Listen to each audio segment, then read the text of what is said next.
ay rated SPG. Striktong patnubay at gabay ng magulang ang kailangan. Maaaring may masiselang tema, lengguwahe, karahasan, sexual, horror o droga na hindi angkop sa mga bata. Ikaw ang aking dala sa gabing madilim.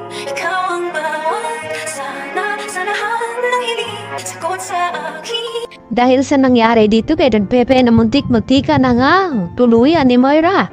At dahil sa nakita ni Lynette dito na ebidensya laban kay Moira ay tila basang-basa na nga ni RJ itong mga masasamang plano ni Moira. At kaya daw gustong tapusin ni Moira itong si Don Pepe upang wala nang makapagsabi na si Moira nagpakidnap sa kanya. Dahil sa sinabi ni Moira na kung ano daw ang mapapala niya kapag tinuluyan niya itong si Sir Pepe.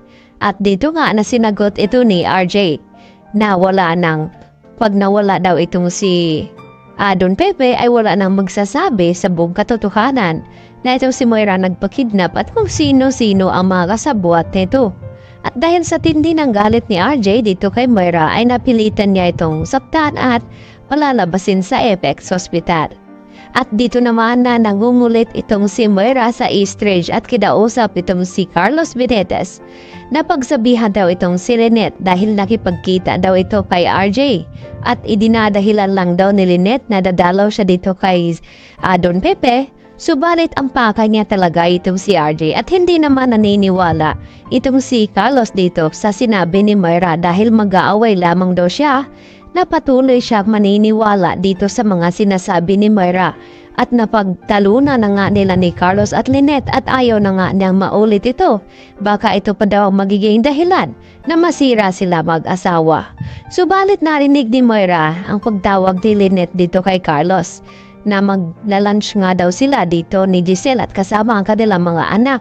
At gusto ngang padalhan ni Carlos ng cupcakes itong si Lynette at may naisip naman agad na plano itong si Moira upang sirain niya ang lunch date dito nila Giselle at Justin at Annalyn at palalabasin na sinisira ng bawat isa.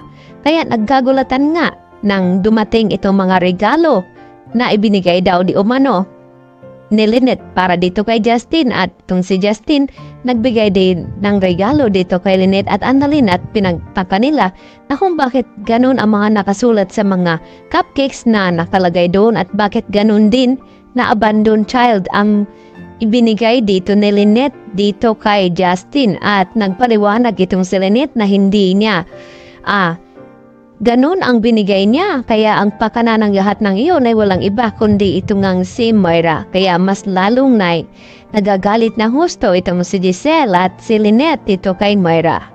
Samantala, dahil sa mga nangyari dito kay Don Pepe, mas sinihigpitan naman ngayon ni RJ ang pagbabantay sa kanyang ama at kinakailangan na wala daw makakapasok.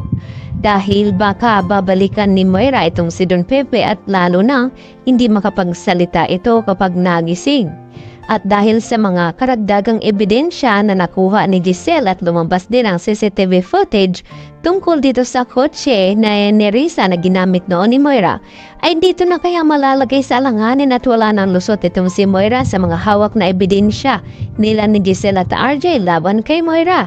At dito naman na paaaminin ni RJ itong si Nerissa kung sino-sino ang kanya mga kasabwat na kung bakit pinakidnap niya itong si Don Pepe at aaminin naman ito ni Nerissa na hindi siya ang nagpapakidnap at wala siyang kinalaman sa nangyaring aksidente kay Don Pepe at nadamay lamang siya dito kay Moira. Kaya magkakaroon na nga yan ng hindi pagkakaunawaan at pagkakaibigan itong dalawa na si Moira at itong si Nerissa dahil ilalaglag ang bawat isa sa kanila kung sino nga ang mananagot dito sa mga ebidensya na nakuha ni Giselle at ng mga kapulisan. Kaya magkakagulatan na nga ba yan sa mga susunod na mga episode dito sa Abot Kamay na Pangarap dahil sinasabi ni Moira na damay na nga daw ito si Nerissa sa kanilang mga plano. Yan lang po at marami pong salamat.